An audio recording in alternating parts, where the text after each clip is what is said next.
effect, but I mean FMCG overall, I mean other than HUL, in fact we have been positive on stocks like ITC and Dabur to a certain extent. So I think even at these levels one could look at buying it from a longer term perspective. But a stock like ITC, we have seen it, seen a good movement, so just possibly wait for a while. I think we should get it again back at levels of 175, 180. I think at those levels one could look at buying again.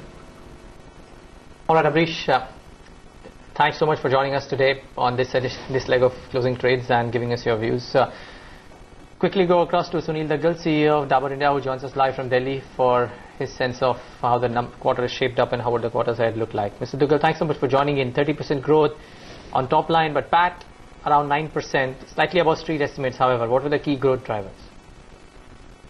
I think our domestic business grew at around 17%, which is one of the highest growths recorded in the last many quarters. The acquisitions kicked in with a substantial amount of revenue and profit also.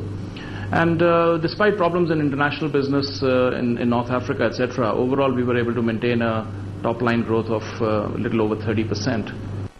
Right, Mr. Duggal, so in that light, why didn't the PAT growth keep pace with the sales?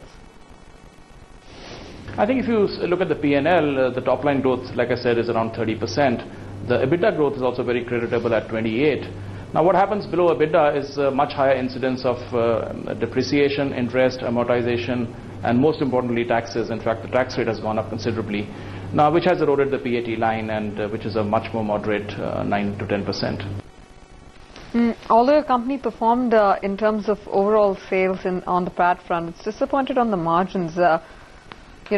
What's the outlook like really given cost pressures? Very high material costs. I think that's the key reason, and of course the higher indirects and other overheads. Even though we were able to neutralize some of the effect through lower advertising spends, overall there was a lot of pressure on costs in the fourth quarter in particular. The other bit, Mr. Duggal, would be that your tax expenses went up to 41 crores versus 25 crores. I mean, double, really. What are the reasons for this?